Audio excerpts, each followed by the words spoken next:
भाई साच कहूं तो जग ना माने, पर झूठ कही ना जाई हो।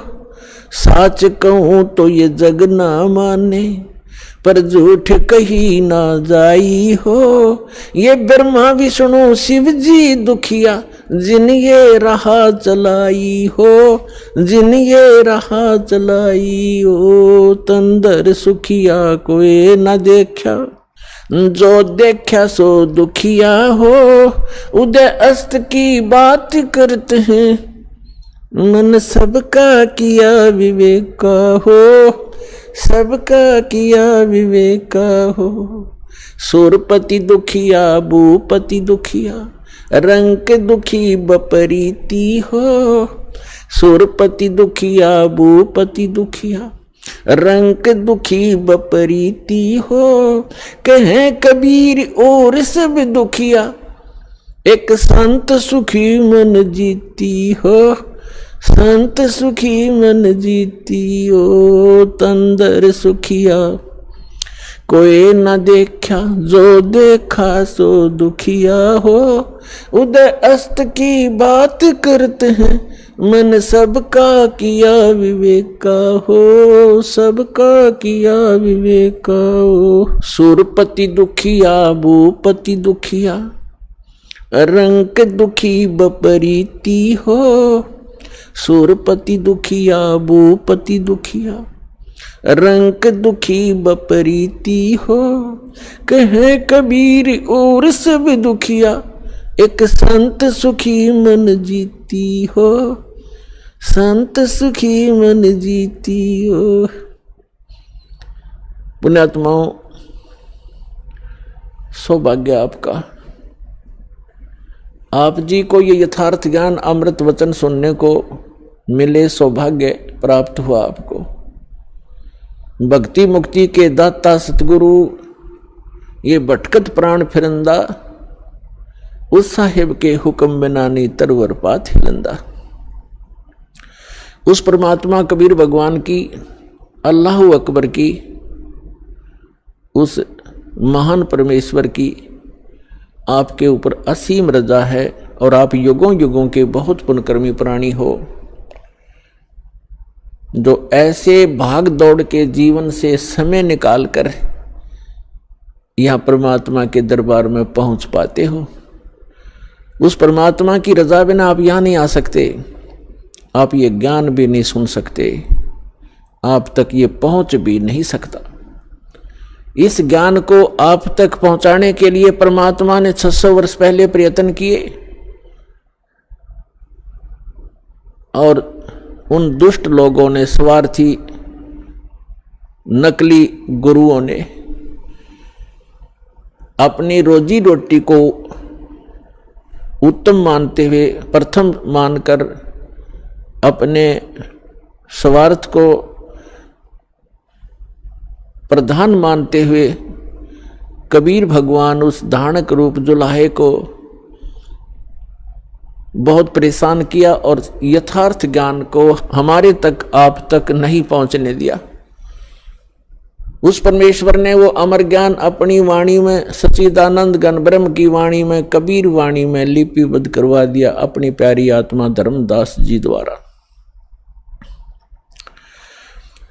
अब उस ज्ञान को, परमात्मा के उस विधान को, जो 600 वर्ष पहले परमेश्वर अपने द्वारा रची हुई सृष्टि की जानकारी, और हम कौन हैं, कहां से आए हैं, यहां क्यों दुखी हो रहे हैं, जन्म और मृत्यु का कारण क्या है, ये सब कुछ उस समय बताना चाहते थे, लेकिन इन नकली धर्म गुरुओं ने, इन दुष्ट लोगों ने हमारे तक ये पहुंचने नहीं दिया। परमात्मा का घोर विरोध करा दिया, उनको काटने, मारने, बुरी तरह परेशान करने पर ही लगे रहे, जनता को भ्रमित करते रहे। उस परमेश्वर ने कहा था कि जब 5500 वर्ष कलयुग बीत जाएगा, उस समय सभी अपनी प्यारी आत्माओं को शिक्षित करूंगा, पूरे मानव समाज को, और सदग्रंथों को, ये सभी धर्म के धर्मी अपने धर्म ग्रंथों को सच मानते, और जिन गुरुओं को हम शास्त्र विज मानते थे, वो अपने ही सदग्रंथों से अनभिज्ञ थे, अपरिचित थे, अज्ञानी थे, और हम उनको केवल संस्कृत भाषा जानने के कारण उन पर विश्वास किया करते थे कि सभी सदग्रंथ संस्कृत भाषा में हैं और ये हमारे हिंदू धर्मगुरु संस्कृत भाषा पढ़े हैं, इन्होंने सदग्रंथों को ठीक ठीक जाना होगा, ये सही बता रहे। और उनकी एक दाल गलती रही उस समय कि कबीर जुलाहा है, धानक है, और उस समय संस्कृत पढ़ने का अधिकार केवल ब्राह्मण वर्ग को ही था। इसलिए आम आदमी को यह शंका नहीं बनी, ये विश्वास बना नहीं, ये शंका बनी रही कि कबीर जी अशिक्षित हैं, परमेश्वर कबीर जी अशिक्षित हैं, ये झूठ ही बोल रहे होंगे सदग्रंथों के बारे में, क्योंकि सदग्रंथ हमारे पवित्र वेद, पवित्र श्रीमद् भगवद गीता, पवित्र पुराण आदि आदि ये संस्कृत भाषा में लिपिबद्ध हैं। तो परमात्मा ने ये समय निर्धारित किया था, अपनी प्यारी आत्मा धर्मदास जी से बताया था। और धर्मदास जी ने जब पूछा, परमात्मा आज तो बहुत ही धार्मिक व्यक्ति हैं, इनके अंदर धार्मिकता है, बुराइयों की भी त्रुटि है, यानी कमी है, बुराइयां भी कम है, न्यून है, और 5500 वर्ष जब कलयुग बीतेगा, यानी आज से लगभग 600 वर्ष पश्चात, तो और आप बताते हो कलयुग में मानव की वृत्ति बहुत गिर जाएगी, इनके विचार मलिन हो जाएंगे, चरित्र ठीक रहे नहीं, अविश्वासी कृत घनी बन जाएंगे, तो तब कैसे समझाओगे मेरे मालिक। तब परमेश्वर ने कहा था कि उस समय सबसे पहले मैं इनको शिक्षित करवाऊंगा। परमात्मा कबीर जी कहते हैं, ये सब खेल हमारे किए, हमसे मिले सो निश्चय जिए। और फिर जब ये शिक्षित हो जाएंगे तब अपना दास भेजूंगा। तब तो कहा था मैं स्वयं जाऊंगा और उन सदग्रंथों के गूढ़ रहस्यों को जन साधारण को बताऊंगा, लेकिन स्वयं नहीं आए तो दास भेज दिया पुण्यात्माओं उस परम पिता ने।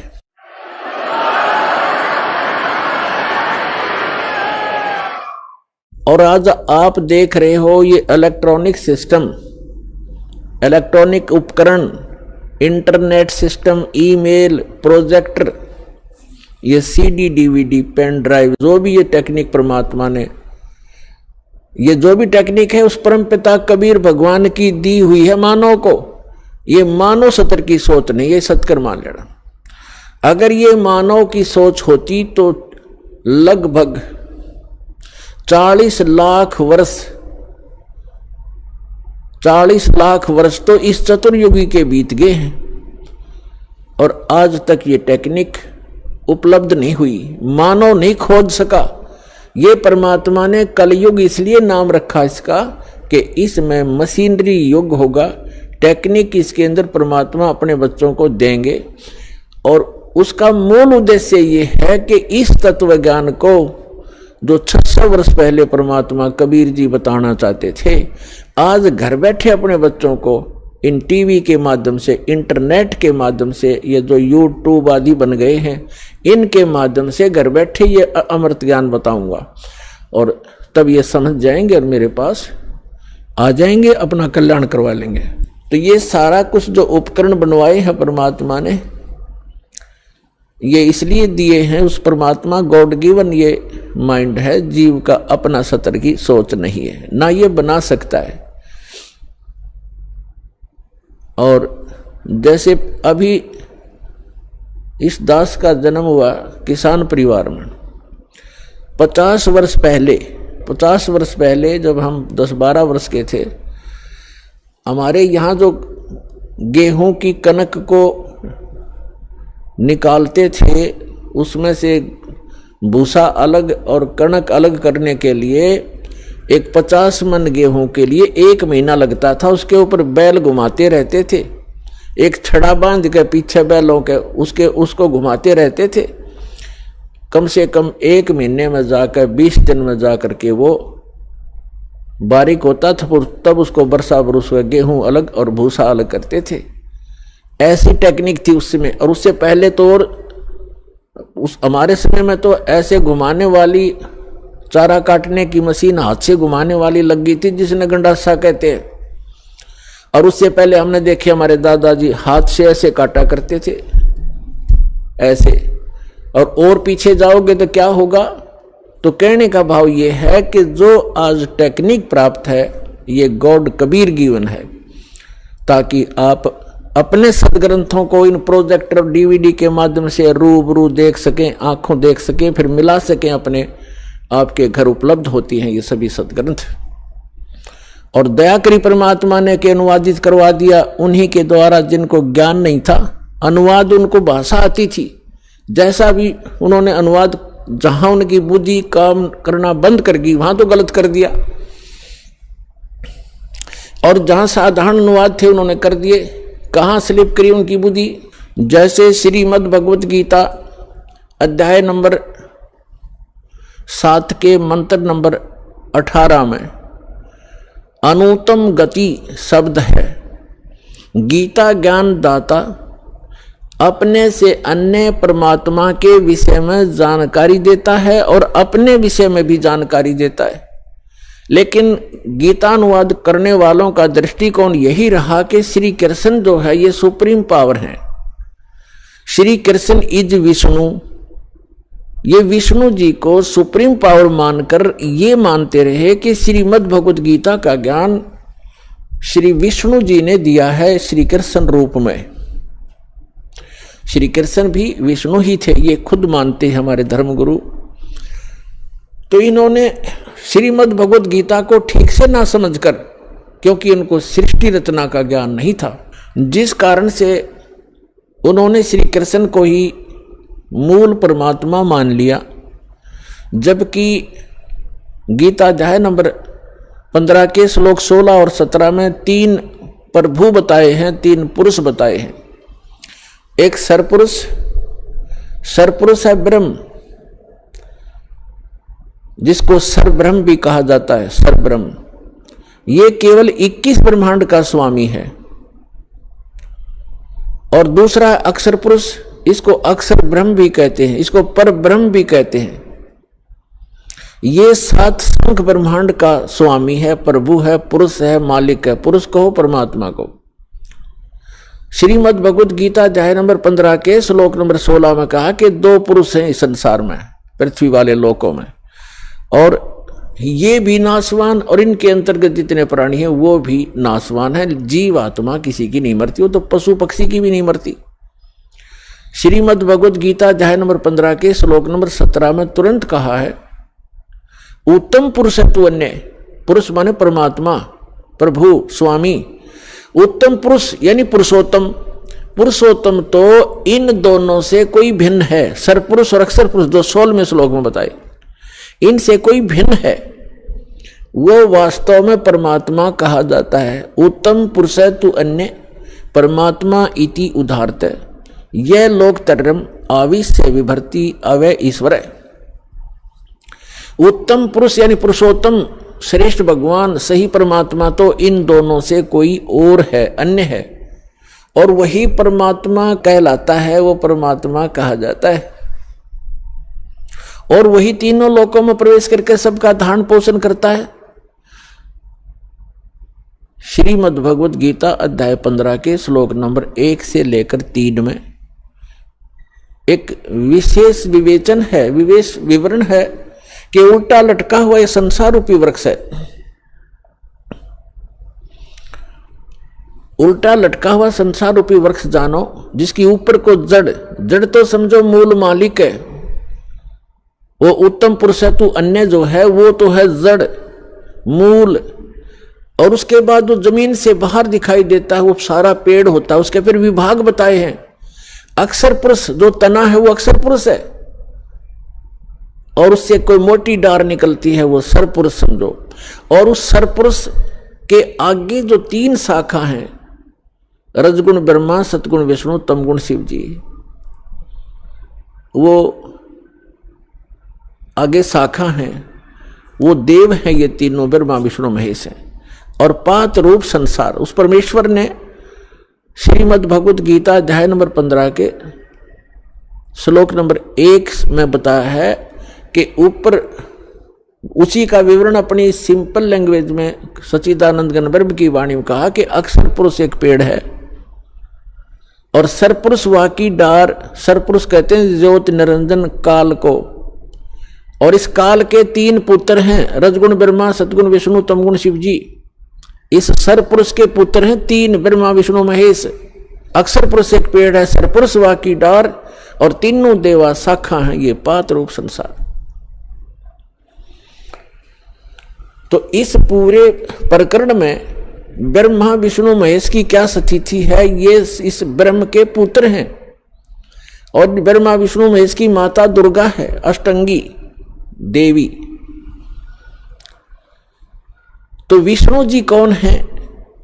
विष्णु जी एक ब्रह्मांड में एक विभाग के विभागीय मंत्री हैं, सतोगुण विभाग के, और ये 3 भाई हैं, तीनों का अलग अलग विभाग है। रजोगुण विभाग के मंत्री मालिक प्रभु स्वामी ब्रह्मा जी, और सतोगुण विभाग के स्वामी श्री विष्णु जी, और तमोगुण विभाग के स्वामी प्रभु श्री शंकर जी। ये एक ब्रह्मांड में केवल एक विभागीय मंत्री हैं, और इनका पिता जो ब्रह्म है सरपुरुष, वो एक ब्रह्मांड के अंदर मुख्य मंत्री का रोल करता है। ऐसे ऐसे 21 ब्रह्मांड हैं सरपुरुष के, जिसको ज्योत स्वरूपी निरंजन काल भी कहा जाता है, जिसके लोक में हम रह रहे हैं। और फिर है अक्षर पुरुष। अक्षर पुरुष के 7 शंख, नील पद्म शंख, 7 शंख ब्रह्मांड हैं। और फिर तीसरा रहा वो परम अक्षर पुरुष, उत्तम पुरुष तु अन्य, वो ओवरऑल कंट्रोलर है। असंख्य ब्रह्मांड इंक्लूडिंग सरपुरुष एंड अक्षर पुरुष, इन सब के ऊपर और इसकी इनके अतिरिक्त जितने भी ब्रह्मांड हैं, पूरा विश्व है, पूरा संसार है, उन सब का मालिक है वो मूल मालिक है, वो संसार रूपी वृक्ष की जड़ है, मूल है, जहां से जैसे पूरे पेड़ को मूल से आहार प्राप्त होता है, ऐसे वो परमात्मा कबीर भगवान परम अक्षर पुरुष वो सबका पालनहार है। अब जैसे जिन महापुरुषों को परमात्मा मिले, उनमें से एक आदरणीय गरीबदास साहिब जी, गांव छुड़ानी, जिला झज्जर वाले हैं। वो बताते हैं परमात्मा को आंखों देखकर परमात्मा से परिचित सारी सभी ब्रह्मांडों से और परमात्मा द्वारा रची सृष्टि से परिचित होकर कहते हैं, अनंत कोटि ब्रह्मांड का एक रति नहीं भारे, सतगुरु पुरुष कबीर हैं ये कुल के सिरजनहारे। वो कबीर कौन है? हम सुल्तानी नानक तारे, दादू को उपदेश दिया, जात जुलाहा भेद न पाया, वो काशी महे कबीर हुआ। अब ये है वो सारे ब्रह्मांडों का रचनार, मूल मालिक। अब हम फिर आते हैं श्रीमद् भगवत गीता अध्याय नंबर 15 के श्लोक 17 पर। उत्तम पुरुष तु अन्य परमात्मा इति उदाहरतः, यह लोकतरम आविश्य विभर्ति अवय ईश्वर है। उत्तम पुरुष तो कोई और है, पुरुषोत्तम तो कोई इन दोनों से अलग है, जो 16वें श्लोक में कहा है 15वें अध्याय के श्रीमद् भगवत गीता में। सपुरुष और अक्षर पुरुष से अन्य है, वो पुरुषोत्तम कहलाता है, और उसको वास्तव में वो परमात्मा कहा जाता है। परमात्मा माने श्रेष्ठ आत्मा। श्रेष्ठ आत्मा वही होता है जो किसी को दुख ना दे, किसी के बेटा बेटी की मृत्यु ना करे, कैंसर ना करे, किसी को रोग से युक्त ना करे, दुखी ना करे, उसको परमात्मा कहते हैं, श्रेष्ठ आत्मा, अच्छी आत्मा। और जो यहाँ हम देख रहे हैं बुचड़ खाना, किसी हॉस्पिटल में जाकर देख लो, हाहाकार मची हुई है, और घर घर में देख लो, कोई किसी रोग से दुखी, कोई किसी से दुखी, किसी की टांग कटी है, किसी का हाथ कटा है, कोई आंखों से अंधा है, कोई पैरालाइसिस से तड़प रहा है। क्यों? जिस लोक में हम रह रहे हैं ये इस परमात्मा का लोक हो सकता है? ये तो कसाई आत्मा का लोक है, इस काल का लोक है जहां हम रह रहे हैं। ये कबीर भगवान ने आकर बताया। और जिन महापुरुषों को परमात्मा सचखंड लेकर गए अपने सुख में स्थान पर, और फिर उनको गवाह बनाकर, साक्षी बनाकर वापस छोड़ा, उन्होंने भी यही बताया कि ये लोक ठीक नहीं। एक स्थान और है जहां जाने के बाद जीव फिर कभी लौटकर वापस इस गंदे लोक में नहीं आता, और वहां कोई दुख नहीं, वहां वर्द अवस्था नहीं, वहां मृत्यु नहीं। अब श्रीमद् भगवद गीता अध्याय नंबर 15 के श्लोक नंबर 17 में कहा है कि उत्तम पुरुष है तो अन्य परमात्मा इति उदाहरत है। और यह लोकतरम आविश्य विभर्ति अवैश्वर है, जो तीनों लोकों में प्रवेश करके वो श्रेष्ठ परमात्मा जो सरपुरुष और अक्षर पुरुष से अन्य है, वो संसार रूपी वृक्ष की मूल है, जड़ है, ऊर्ध्व मूलम अधः शाखम, ऊपर को जो जड़ है वो तो समझो परम अक्षर ब्रह्म है। और यह लोक तरम अविश्य विभर्ति, जो तीनों लोकों में प्रवेश करके सबका धारण पोषण करता है। पूरे पेड़ को मूल से ही परवरिश आहार मिलता है, मूल से उसकी परवरिश होती है। तो पूरा जो मूल है ऊपर परमात्मा है, जो सतलोक में रहता है, वो अक्षर पुरुष, परम अक्षर पुरुष, वो सारी सृष्टि का रचनहार, सर्व उत्पादक प्रभु, वो कबीर साहब है जो काशी में धानक रूप में आए थे। उस परमात्मा ने विधान बना के छोड़ दिया है। उस विधान अनुसार जो चलेगा उसको जैसा भी यहाँ का जो कर्तव्य है, लाभ है, उस अनुसार उसको मिलता रहेगा, उसको उसी प्रकार उसका जन्म मृत्यु होता रहेगा। और इस जन्म मृत्यु से बचने के लिए विधान बनाया है, जो उसको अपनाएगा, उसको एप्लीकेबल कर लेगा, उसका जन्म मृत्यु छूट जाएगा। तो वो जन्म और मृत्यु के छूटने का विधान हमें प्राप्त नहीं हुआ था। परमात्मा ने 600 वर्ष पहले बताने की चेष्टा की, लेकिन हम अशिक्षित होने के कारण हम वंचित रह गए। उसकी पूर्ति करने के लिए परमात्मा ने अब समय दिया है, निर्धारित किया था। अब जो प्रसंग चल रहा है, अब यहाँ कई व्यक्ति श्रद्धालु आपको भ्रमित कर देते हैं कि श्रीमद् भगवद गीता अध्याय नंबर 15 के श्लोक नंबर 18 में गीता ज्ञानदाता कहता है कि मैं लोक वेद के आधार से मैं पुरुषोत्तम प्रसिद्ध हूं। तो वो भ्रमित करते हैं कि रामपाल इनकम्प्लीट ज्ञान देता है, 17वें श्लोक तक ही बताता है, 18वें में क्यों नहीं बताता कि उसमें खुद कहता है मैं पुरुषोत्तम हूं।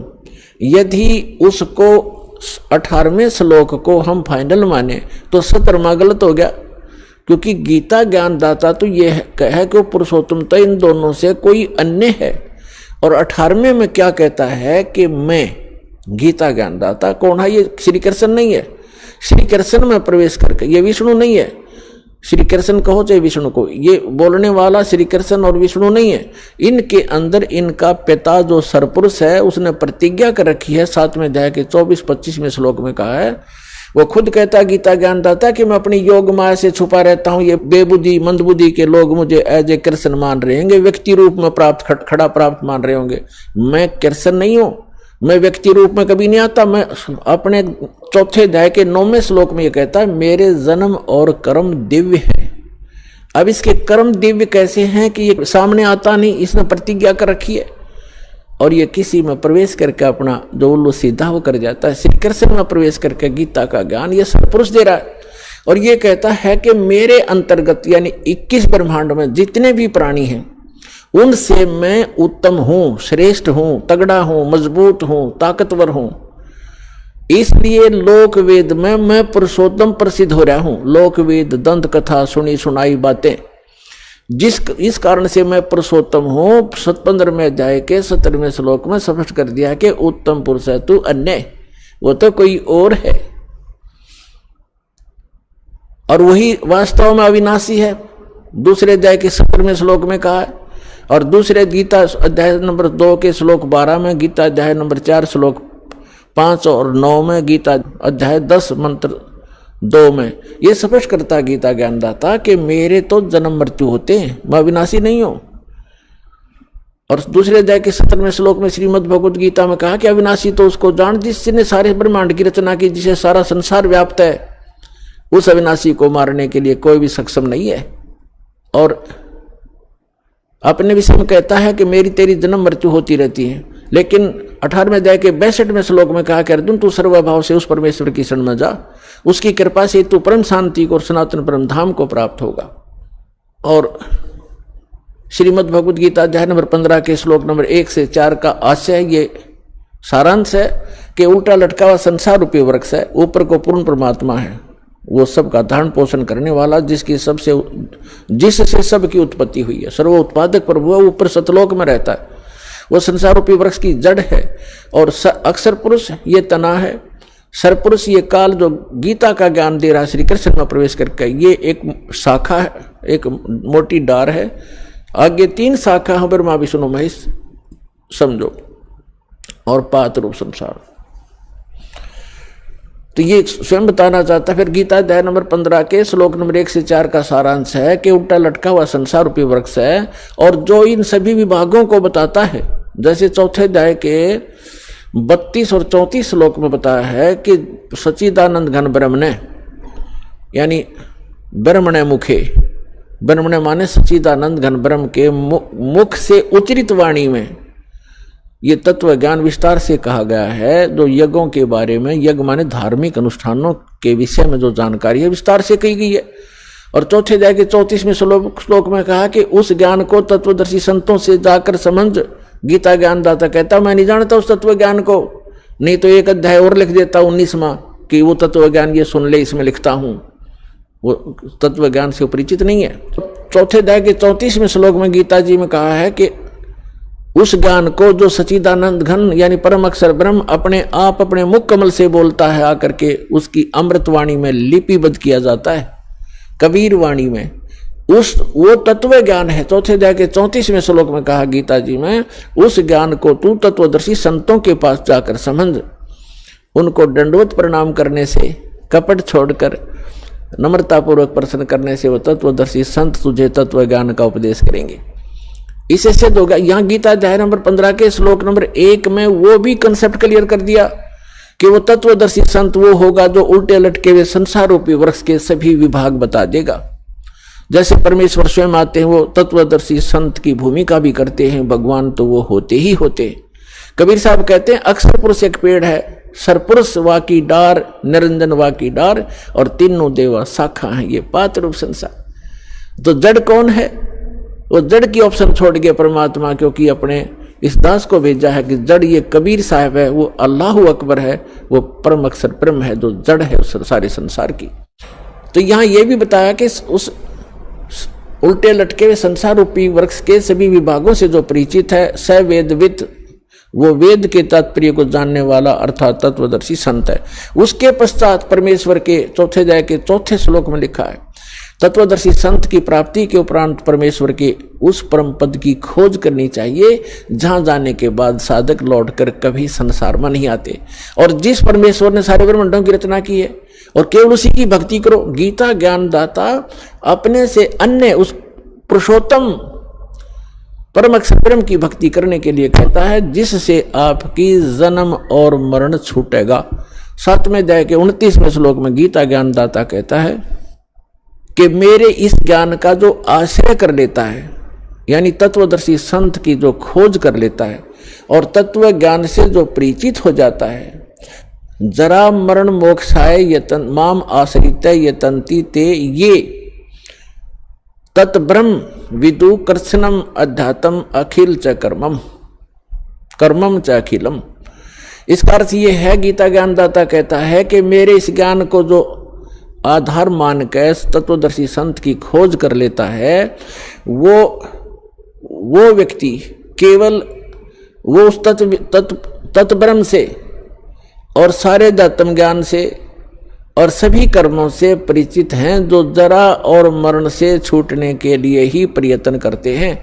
जरा माने वृद्ध अवस्था का दुख और मरण माने मृत्यु। इस बुढ़ापे के दुख और मृत्यु के दुख से जो छूटने के प्रयत्न कर रहे होते हैं वे उस तत्ब्रह्म से परिचित हो चुके हैं और मेरे इस ज्ञान का आश्रय कर लिया उन्होंने तत्वदर्शी संत की खोज कर ली है।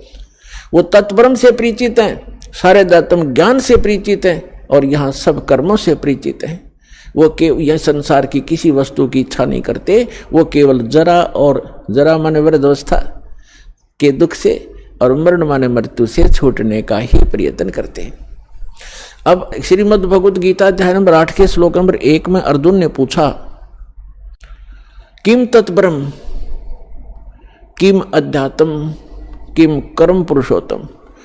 अब गीता ज्ञानदाता तो श्री कृष्ण ने पुरुषोत्तम मान रहा था, जय विष्णु, और ये तो कहता पुरुषोत्तम कोई और है। फिर भी जो ये तो अर्जुन की सोच है, किम पुरुषोत्तम। अब यहां अर्जुन ने पूछा कि वो तत्ब्रह्म क्या है, वो कौन है जिसके जानने के बाद केवल जरा और मरण से छूटने का ही प्राणी प्रयत्न करता है साधक, और कोई वस्तु की डिमांड इस लोक की नहीं करता। इसका भाव ये है। अब गीता ज्ञानदाता गीता अध्याय नंबर 8 के श्लोक नंबर 3 में कहता वो परम अक्षर ब्रह्म है, यानी गीता ज्ञानदाता से अन्य है। इसलिए 8वें अध्याय के 5 और 7 श्लोक में गीता ज्ञानदाता कहता मेरी भक्ति कर, युद्ध भी कर और मुझ में आस्था रख, भावत रह, मुझे प्राप्त होगा। अपना मंत्र बताता 8वें अध्याय के 13वें श्लोक में, ओम इति एकाक्षरम ब्रह्म व्यवहारण माम अनुस्मरण यह प्रयाति तदंदेहम सयाति परमाम गतिम। मुझ ब्रह्म का केवल एक ओम अक्षर है, नथिंग एल्स, इसके अतिरिक्त कुछ नहीं। उच्चारण करके स्मरण करता हुआ यह प्रयाति तदंदेहम, जो शरीर छोड़कर जाता है, सयाति परमाम गतिम, वो ओम से मिलने वाली परम गति को प्राप्त होता है। ओम से क्या प्राप्ति होती है? ब्रह्मलोक मिलता है, क्योंकि यह ब्रह्म का मंत्र है। और गीता अध्याय नंबर 8 के श्लोक नंबर 16 में कहा है कि ब्रह्मलोक पर्यंत ये सभी लोक पुनरावर्ती में, उनके वहां जाने के बाद भी लौटकर जन्म मृत्यु में प्राणी आते। ये वो स्थान नहीं है जहां जाने के बाद साधक फिर लौटकर कभी नहीं आते। 15वें अध्याय के जो 4थे श्लोक में कहा है। तो इस ब्रह्म की साधना करने से भी ब्रह्मलोक प्राप्त होता है। ब्रह्मलोक में गए हुए प्राणी भी पुनर्वर्ती में होते हैं, जन्म मृत्यु होता है। इसलिए 18वें अध्याय के 62वें श्लोक में कहता अर्जुन तू सर्वभाव से उस परमेश्वर की शरण में जा, उसकी कृपा से ही तो परम शांति और सनातन परम धाम को प्राप्त होगा, उस परमेश्वर की ही कृपा से। और उसका मंत्र बता दिया 17वें अध्याय के 23वें श्लोक में कि ओम तत् सत इति निर्देश है ब्रह्मण त्रिविध समर्थ है। ब्रह्मण माने सच्चिदानंद घन ब्रह्म, यानी परम अक्षर ब्रह्म के प्राप्ति का, उस लोक की प्राप्ति का, जहां जाने के बाद साधक फिर लौटकर कभी संसार में नहीं आते, कि वो मंत्र है ओम तत् सत। अपना तो गीता ज्ञानदाता ने 8वें अध्याय के 13वें श्लोक में बता ही दिया कि मुझ ब्रह्म का केवल ओम मंत्र है। ये तो इनकम्प्लीट साधना है, ब्रह्म तक की है, जन्म मृत्यु सदा बनी रहेगी, वो शाश्वत स्थान प्राप्त नहीं हो सकता, वो सुख प्राप्त नहीं हो सकता। अब बताया है सच्चिदानंद घन ब्रह्म की साधना करने से शाश्वत स्थान, शाश्वत माने जहां जिसका कभी अंत नहीं होता, अविनाशी लोक, हम उसको सत्यलोक कहते हैं, अमरलोक कहते हैं, सत्यलोक की प्राप्ति होती है। तो उसका मंत्र है ओम तत्सत। ओम तो सरपुरुष का, इस ब्रह्म का, और तत् जो है ये अक्षर पुरुष का साधना मंत्र है। और सत तत् ये सांकेतिक है, तत् नहीं, ये अन्य मंत्र है, ये कोड वर्ड है, सांकेतिक शब्द है। और सत ये परम अक्षर ब्रह्म का साधना मंत्र है, वो कोड वर्ड है। ओम तत्सत ये शब्द नहीं है, ये मंत्र नहीं है, ये अन्य मंत्र हैं जो इस विश्व में दास के पास उपलब्ध है और किसी के पास नहीं है। यदि इस दास से वो मंत्र प्राप्त करके कोई स्वयंभू संत बनकर ये प्रदान करता है, वो अपना जीवन नाश कर रहा है, और जिनको वो नाम दे रहा है वो अधिकारी नहीं है। जैसे अनअधिकारी से बनवाया हुआ लाइसेंस या पासपोर्ट समय पर धोखा देगा और दंडित होना पड़ेगा, तो उस व्यक्ति को ऐसा समझ लेना, यदि कोई ऐसा जालिम व्यक्ति ऐसे जागरूक समय में भी ये प्रयत्न कर रहा हो तो वो उसको भी प्रार्थना करना कि अपना जीवन नाश ना करे, भगवान का द्रोही है तू, और इन जीवों का नाश मत कर, काल के दूत का काम मत कर। और वो नहीं माने तो अन्य भाई बहनों को जरूर बताने की चेष्टा करना, झगड़ा नहीं करना, क्योंकि ये मार्ग झगड़े का नहीं है। हमारा फर्ज है बताने का, समझाने का, और ना मानने कुएं में पड़े तो भाई जानबूझ। परमात्मा फिर कहते हैं कि जानबूझ साची तजय करे झूठ तने, ताकि संगत है प्रभु सोपन में बिना दे। और फिर परमात्मा कहते हैं कर दीपक कुएं पड़े फिर काहे की कुशलात, हाथ में दीपक टॉर्च ले रहा है फिर कुएं में गिरने लग रहा है तो वो होश में नहीं है, वो व्यक्ति कोई शराब वगैरह पी रखी है उसने, तो वो मूर्ख है, वो फिर अपनी करनी आप पावेगा, आप निर्दोष हो जाओगे। उनको एक बार प्रार्थना अवश्य करना कि ये व्यक्ति जो आप गुरु बनाए बैठे हो, ये गुरु ठीक नहीं है, ये अधिकारी नहीं है। तो इस तरह का अगर कोई स्वयंभू संत बनेगा तो उसको अनधिकारी है, वो डुप्लीकेट जाली लाइसेंस और पासपोर्ट बना रहा है, क्योंकि इस मंत्र के आधार से ये हमारा यहाँ का पासपोर्ट है, जिसके आधार से हम सवलोक जाएंगे, सतलोक जाएंगे। और इसका पता चलेगा जब मृत्यु के बाद जब जाएंगे प्लेटफार्म पर इसको लेकर के, वो सुविधा तो मिलेगी नहीं, सजा और मिलेगी, दंडित कर दिए जाएंगे। तो जो प्रसंग चल रहा है हम उसी पर आते हैं कि उस सच्चिदानंद घन ब्रह्म के पाने का इस 3 मंत्र के जाप का प्रावधान है, निर्देश है, डायरेक्शन है, नथिंग एल्स। निर्देश माने फाइनल फैसला है, आदेश भी और निर्देश यानी ये दिशा भी दे दी। अब उस परमात्मा की भक्ति से पूर्ण मोक्ष होगा और शाश्वत स्थान प्राप्त होगा, जहां जाने के बाद साधक फिर लौटकर कभी संसार में नहीं आते। अब जो प्रसंग चला था कि 7वें अध्याय के 18वें मंत्र में गीता ज्ञान दाता कहता है, वैसे तो ये प्रकरण चलता है 7वें अध्याय के प्रथम मंत्र से ही, और उसमें कहता है गीता ज्ञान दाता कि अर्जुन मैं तुझे ऐसा ज्ञान सुनाऊंगा जिसके जानने के बाद कुछ भी जानना शेष नहीं रहेगा। तो गीता अध्याय नंबर 7 के श्लोक नंबर 12 से लेकर 15 तक स्पष्ट कर दिया है, इन तीनों गुण रजगुण ब्रह्मा सतगुण विष्णु तमगुण शिव जी की जो साधना करते हैं वो राक्षस स्वभाव को धारण किए हुए मनुष्यों में नीच दूषित कर्म करने वाले मूर्ख हैं। अपने आत्माओं ये दास नहीं कह रहा, अपने सदग्रंथ और इनमें लिखा इतिहास कह रहा है। तीनों गुण रजगुण ब्रह्मा सतगुण विष्णु तमगुण शिव जी हैं। ये बहुत बार प्रमाणित भी किया, और वैसे भी आप श्रीमद देवी भागवत सचित्र मोटा टाइप 3रा स्कंद 123 पृष्ठ गीता प्रेस गोरखपुर से प्रकाशित में पढ़ सकते हैं, जिसमें स्वयं विष्णु जी स्वीकार करते हैं अपनी माता की स्तुति करते हुए कि तुम शुद्ध स्वरूपा हो, ये सारा संसार तुम्ही से उद्भासित हो रहा है। मैं ब्रह्मा और शंकर यानी विष्णु जी कह रहे हम तीनों नाशवान हैं, हमारी जन्म मृत्यु होती है, तुम ही नित्य हो। फिर भगवान शंकर कहते हैं कि यदि ब्रह्मा जी आपके पुत्र हैं तो मैं भी आपका पुत्र हूँ, मैं तमोगुण हूँ, तीनों गुणों से उत्पन्न हम ब्रह्मा विष्णु महेश रजगुण ब्रह्मा सतगुण विष्णु तमगुण शिव जी केवल नियमित कार्य यही करते हैं। और मार्कंडेय पुराण गीता प्रेस गोरखपुर से प्रकाशित सचित्र मोटा टाइप के 123 पृष्ठ पर कहा है, मार्कंडेय जी बता रहे हैं कि यही 3 देवता हैं और यही 3 गुण हैं, और ये ब्रह्म की प्रधान शक्तियां हैं। ब्रह्म माने सर्वपुरुष इस काल की ये प्रधान शक्तियां हैं, ये तीनों इसके मंत्रियां हैं, और यही 3 देवता हैं, यही 3 गुण हैं, रजगुण ब्रह्मा सतगुण विष्णु तमगुण शिव जी। और एक मुंबई से प्रकाशित है एक खेमराज श्री कृष्णदास प्रकाशन मुंबई से, उसके 3रे स्कंद में लिखा है, शंकर भगवान खुद कहते हैं कि यदि आप हमारे ऊपर दया युक्त हैं, हे माता मुझे तमोगुण क्यों बना दिया, विष्णु जी को सतोगुण क्यों बना दिया, ब्रह्मा जी को रजोगुण क्यों बना दिया। इति सिद्धम रजगुण ब्रह्मा सतगुण विष्णु तमगुण शिव जी है। तो श्रीमद् भगवद गीता अध्याय नंबर 7 के श्लोक 12 से लेकर 15 का निष्कर्ष ये है कि गीता ज्ञानदाता ये सर्वपुरुष है, ब्रह्म है, और ये कह रहा है कि इन तीनों गुणों रजगुण ब्रह्मा सतगुण विष्णु तमगुण शिव जी की जो साधना करते हैं, इनको इष्ट रूप में पूजते हैं, ये राक्षस स्वभाव को धारण किए हुए मनुष्यों में नीच दूषित कर्म करने वाले मूर्ख ये मुझे नहीं भजते, यानी ब्रह्म साधना भी नहीं करते। अब यहां थोड़ा सा निष्कर्ष देना पड़ेगा कि तीनों गुणों के उपासक यानी ब्रह्मा जी, विष्णु जी, शिव जी के उपासकों को राक्षस स्वभाव का क्यों कहा, दूषित यानी बुरे कर्म करने वाला मूर्ख और नीच क्यों कहा।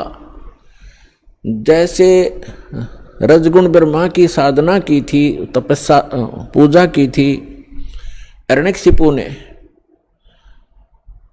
और ऐसा दुर्बुद्धि प्राणी स्वयंभू भगवान बन गया, अपने पुत्र प्रहलाद का शत्रु बन गया, ऐसे कैर ढाए उस प्यारी आत्मा पर, कुत्ते वाली मौत मारा गया, असुर स्वभाव राक्षस कहलाया।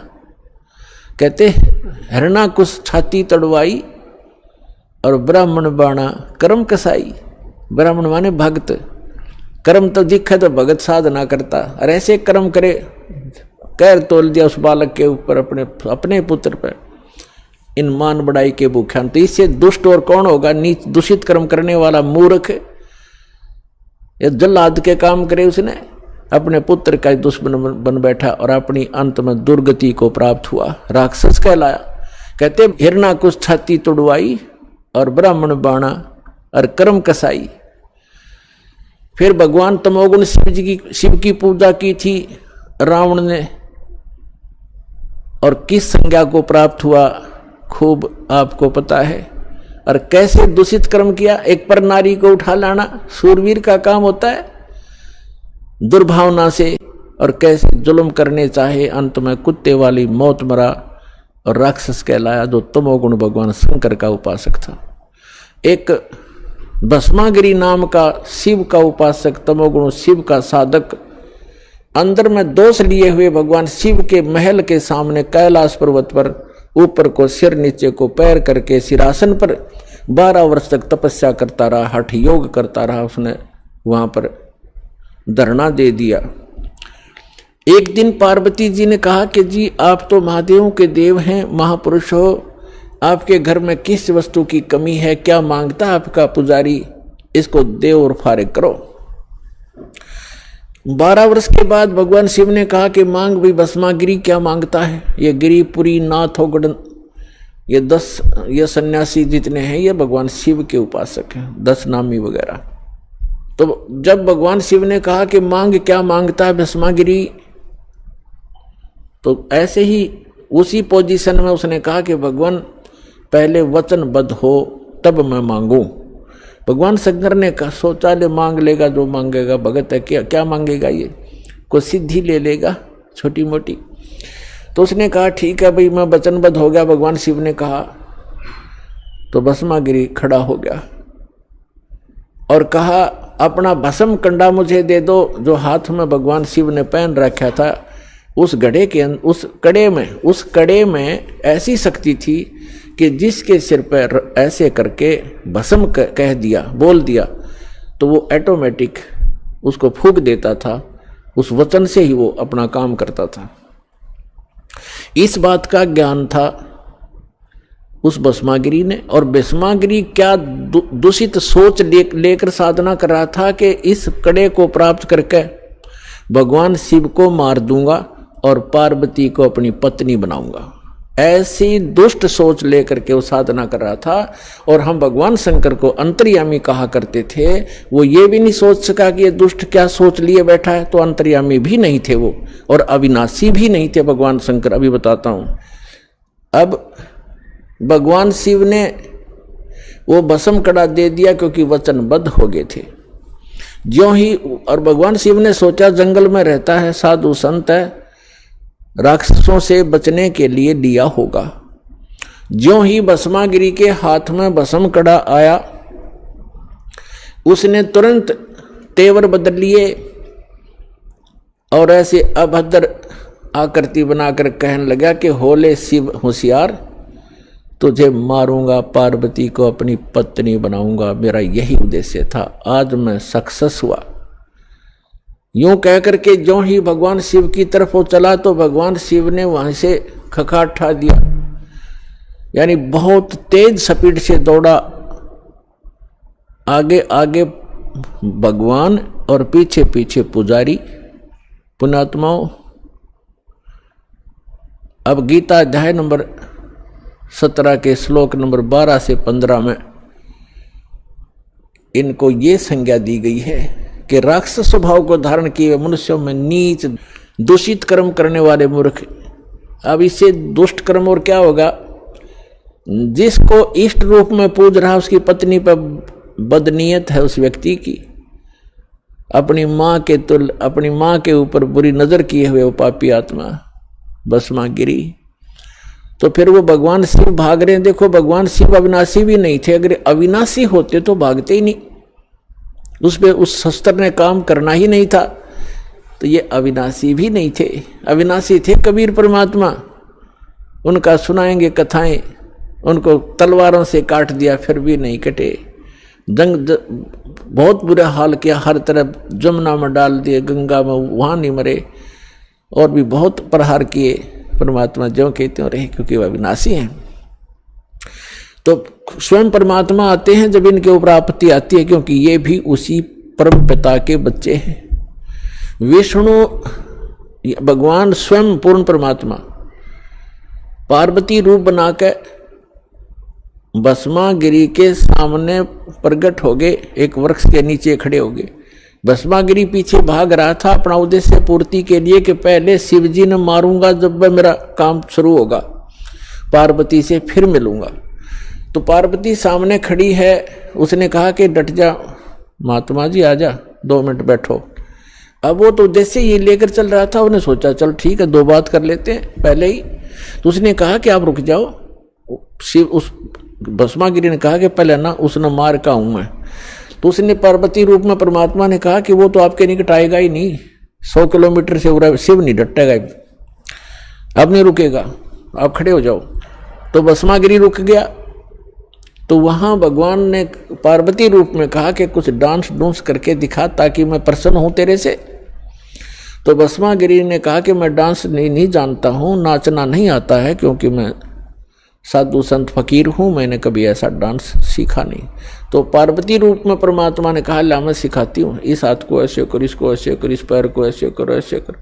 वो तो पागल मस्त हो लिया था बकवादों में, वह जैसे कह रहे हैं वैसे करें। जब सिर पा लिया ना वो कड़े वाला हाथ, जब कह दिया भस्म वही मर गया, भस्म हो गया, राख होगी इसकी, जल गया। कड़े को लेकर विष्णु रूप धारण करके खुद पूर्ण परमात्मा भगवान शंकर के पास पहुंचे। शंकर जी ने कहा कि भाग ले विष्णु, आ जा जल्दी। भगवान विष्णु ने कहा कि रुक जा, जिस भय से आप भाग रहे हो वो मैंने नाश कर दिया है, भस्मागिरी को मैंने भस्म कर दिया है गंडत नाच नचा के, और देख ये कड़ा मेरे पास है। तब भगवान शिव कुछ रुके और कहा कहाँ जलाया आपने? उस राख को देख लिया जब दिल की धड़कन शांत हुई, उस शंकर भगवान की भस्मागिरी की राख को देख करके अपने आत्मा। उसके बाद वो भस्मा असुर कहलाया, राक्षस। तो ये बताया है कि ये राक्षस स्वभाव को धारण किए हुए मनुष्यों में नीच दूषित कर्म करने वाले त्रिगुण उपासक, रजगुण ब्रह्मा सतगुण विष्णु तम गुण शिव जी के उपासक। गीता ज्ञानदाता कहता है मेरी भक्ति भी ना करते, यानी ब्रह्म साधना भी नहीं करते, और इनको कोई समझाना चाहे तो दुश्मन बन जाते हैं उसी के। अब रह गया तीसरा, वैष्णव उपासक। विष्णु जी के उपासकों का एक उदाहरण देते हैं। कुंभ का मेला भरा था। कुंभ का एक ऐसा संयोग हर की पैड़ी हरिद्वार में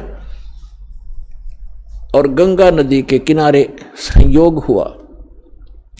उस कुंभ के पर्व में पर भी का कोई समय निर्धारित किया जाता है। उस निर्धारित समय में स्नान करना होता है, वो 1 घंटे की या आध घंटे की ही होती है, या 2 घंटे का समय होता है।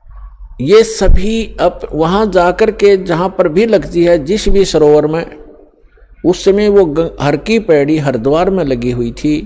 तो सभी जैसे गिरी अलग पुरी न्यारे, नागा अलग से, कनपाड़े अलग, नाथ न्यारे, वैष्णु अलग से, सन्यासी अलग से, दशनामी अलग से, ये वहाँ अपने अपनी जमात में, अपने ग्रुप में, समूह में पहुंच जाते हैं। इन सब का एक ओवरऑल मुखिया होता है। आइए अब हम उन श्रद्धालुओं के अनुभव जानते हैं जो जगत गुरु तत्वदर्शी संत रामपाल जी महाराज जी से दीक्षा प्राप्त कर चुके हैं तथा उनके द्वारा बताए गए भक्ति मार्ग पर चल रहे हैं। नमस्कार जी। नमस्कार भाई साहब। आपका क्या नाम है बहन जी? मेरी नाम गायत्री तिवारी है जी। आप कहाँ से आए हैं? मैं छत्तीसगढ़ जिला बिलासपुर पेंड्रा रोड मरवाही दानीकुंडी से आई हूँ। संत रामपाल जी महाराज जी से जुड़ने से पहले आप किसकी भक्ति साधना करते थे? हम गायत्री परिवार से जुड़े हुए थे, शांति कुंज हरिद्वार से, और वैसे सारे देवी देवताओं का भक्ति करते थे जो हमारे धर्म उसमें बताया जाता है। जी, अभी आपने बताया कि आप गायत्री परिवार से जुड़े हुए थे, तो आप कितने वर्ष तक वहाँ से जुड़े रहे? वहाँ से हमारे पिताजी ने नाम ले रखा था और हम जब से पैदा हुए हैं तभी से वो भक्ति हम करते आ रहे हैं और 2013 तक वो भक्ति किए हैं। तो आपको वहाँ क्या क्या लाभ प्राप्त हुए? हम गायत्री परिवार से जुड़े रहे तो हमको कोई सुख उससे नहीं मिला, बल्कि दुख ही दुख मिलता गया। जैसे कि हमारे शादी हुआ, शादी के बाद हमको इतना कष्ट हुआ कि हम बहुत तकलीफ में रहने लगे। फिर हमको इलाज करवाने के लिए गए तो वहाँ पर बताए कि आपके पित्त के थैली में इन्फेक्शन है, वहाँ ऑपरेशन करना पड़ेगा, लीवर में ऑपरेशन करना पड़ेगा, बच्चादानी का ऑपरेशन करना पड़ेगा। हम बहुत दुखी रहने लगे, हमारी तबीयत ज़्यादा खराब हो गई थी, हमको कोई लाभ नहीं मिला वहाँ से। बहन जी, आपको संत रामपाल जी महाराज जी के बारे में कैसे पता चला? एक भगत जी हैं जो देवदास करके हैं, वो उत्तर प्रदेश से हैं, हमारे वहाँ वो टीचर रहे हैं। उन्होंने मुझे बताने से पहले 1 माह पहले संत रामपाल जी महाराज जी से नाम लेकर गए थे। उन्होंने मुझे बताया कि आपके दुखों को देखकर मैं आपको एक चीज़ बताना चाहता हूँ। तो मैं बोली बताइए। तो उन्होंने बताया तुम ऐसे ब्राह्मण समाज से हो, तुम मानोगे नहीं, लेकिन मैं तुमको बताता हूँ। उन्होंने बताया कि एक संत है हरियाणा में जो सारे दुखों का निवारण करते हैं और वेद शास्त्रों के आधार से भक्ति बताते हैं। तो उनमें जो ब्रह्मा विष्णु महेश हैं, आप उनकी भक्ति करते हैं तो वो नाशवान हैं और उनकी भक्ति से कोई लाभ नहीं मिलता। तब मैं उनसे झगड़ा की कि आप जो बता रहे हैं ऐसा नहीं हो सकता, हम जन्मों जन्मों से उनका भक्ति करते आ रहे हैं, वो नाशवान कैसे हो सकते हैं और उनसे भक्ति करने से लाभ कैसे नहीं हो रही है, सारी दुनिया उन्हीं की भक्ति कर रही है। तो बहन जी, आप संत रामपाल जी महाराज जी के शरण में कैसे आए? वो देवदास भगत जी जो थे वो संत रामपाल जी महाराज जी से नाम लिए हुए थे। उन्होंने बताया कि मैं आपके पते से आपका SMS करता हूँ तो ज्ञान गंगा बुक आ जाएगी आपके पास, आप उसको पढ़ना, आपको पूरा विश्वास हो जाएगा। मैं उनको बोली ठीक है सर जी, वो टीचर थे, सर जी आप कर दो SMS मेरे पते में। तो वो SMS किए तो 7 दिन में ज्ञान गंगा बुक मेरे पास आ गई। ज्ञान गंगा बुक पढ़ी मैंने, उसके बाद साधना चैनल देखी। उसके बाद में मुझे इतना तड़प बन गया और मैं रोने लगी रातों में कि परमात्मा मुझे अपने पास बुला लो। उस समय तबीयत खराब की वजह से हमारे पास पैसे नहीं थे कि हम हरियाणा आएँ, तो मेरे पास उस समय पैसे नहीं थे। तो भगत जी ने बोला जो अगर आपको दृढ़ विश्वास हो गया हो तो मैं आपको जाने के टाइम में ले चलूँगा। मैं बोली ठीक है। तो वो भगत जी जैसे यहाँ उनको महीना भर हो गया था नाम लिए, वो उनका आने का समय था, वो टिकट करवाने गए थे। टिकट करवाने के बाद उन्होंने मेरे को फ़ोन लगाया जो अगर आप बिल्कुल पक्का जाने को बोल दो तो मैं आपका भी टिकट करवा देता हूँ। मैं बोली बिल्कुल सर जी आप मेरा टिकट करवा दो, मैं किसी से बिना पूछे चली जाऊँगी, ऐसे जगह में जाने के लिए किसी की रोके हुए नहीं रुकूँगी मैं। तो उन्होंने टिकट करवाया। फिर टिकट करवाने के बाद 3 नवंबर 2013 में मैं बरवाला आश्रम में आकर नाम ली संत रामपाल जी महाराज जी से और उनकी भक्ति करने लगी। बहन जी, संत रामपाल जी महाराज जी से नाम दीक्षा लेने के बाद आपको क्या लाभ प्राप्त हुए?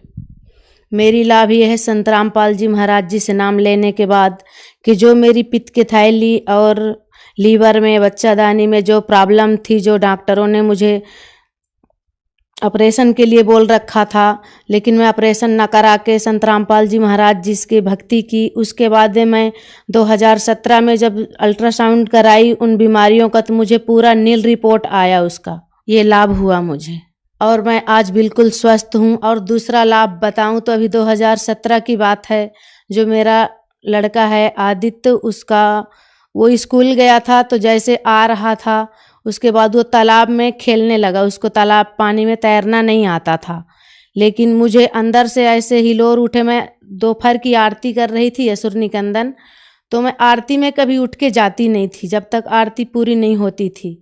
आरती होते होते ही मेरे मन में ऐसा आया कि जा बेटी तू देख, तेरा लड़का आज मतलब तेरे घर में कोई मुसीबत आने वाली है।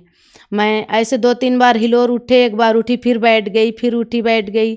उसके बाद घर में आरती चल रहा था, उस आरती के पृष्ठ लोड किए और मोबाइल में लगाई, और जैसे गई तो वो लड़का तालाब में डूब रहा था। तो मैं वहीं पर गाड़ी खड़ा की। तब तक में मुझे तालाब में जाते लेट होता, तो मैं एक लड़का ऊपर खड़ा था, उसको बोली कि महेंद्र वो लड़के को पकड़ के बाहर निकाल, वो डूब के मर रहा है। उसने तुरंत बाहर निकाला। उस लड़के को तैरना नहीं आता था। उसने बाहर निकाल के उसको ऐसे उल्टे रख के उसके पीछे दबा दिया, तो उसका पूरा पानी निकल गया। उसके बाद वो लड़का आज ठीक है परमात्मा की दया से। उस दिन परमात्मा ही मेरे अंदर ऐसे हिलोर उठे कि बेटा तू जा और बाहर देख, नहीं तो मैं कभी अपनी आरती रामायणी छोड़ के बाहर नहीं जाती थी। बहन जी, लोगों में आम धारणा ये है कि गुरु बदलने से पाप लगता है, लेकिन पहले आपने बताया कि आप गायत्री परिवार से जुड़े हुए थे, फिर आप संत रामपाल जी महाराज जी के शरण में आए, तो आपको गुरु बदलने से क्या कोई लाभ हुआ या हानि हुई? जी, मुझे तो गुरु बदलने से लाभ ही हुआ है, क्योंकि जैसे संत रामपाल जी महाराज बताते हैं कि जो अगर हम एक डॉक्टर से ठीक नहीं हो सकते हैं तो दूसरा डॉक्टर, तीसरा डॉक्टर के पास जाते हैं। इसी तरह से परमात्मा कहते हैं कि जब तक गुरु मिले नहीं साँचा, तब तक गुरु करो 10 पाँचा। आज की स्थिति में संत रामपाल जी महाराज की भक्ति करने से मोक्ष को भी प्राप्त होंगी, और आज पूरी तरह से मैं स्वस्थ भी हूँ। बहन जी, आप जन समुदाय को क्या संदेश देना चाहते हैं? जन समुदाय को हम यही संदेश देना चाहते हैं कि पूर्ण संत की पहचान करो और पूर्ण परमात्मा की पहचान करो। जब तक आप पूर्ण परमात्मा की आपको पहचान नहीं होगी, आप ऐसे ही दूसरे संतों की उसमें फंसे रहोगे और शास्त्र विरुद्ध भक्ति करते रहोगे। शास्त्र विरुद्ध भक्ति करने से हमको कोई लाभ नहीं मिलता है। जो हमारे शास्त्र बताते हैं उसके आधार से हमको भक्ति करना चाहिए। बहन जी, संत रामपाल जी महाराज जी तो अभी जेल में हैं, यदि उनसे कोई जुड़ना चाहे तो कैसे नाम दीक्षा ले सकता है? संत रामपाल जी महाराज अभी जेल में हैं, लेकिन उन्होंने इतने चैनलों पर उनका सत्संग आता है और हर जगह जगह हर राज्यों पर नामदान केंद्र खुला हुआ है। धन्यवाद बहन जी। नमस्कार जी।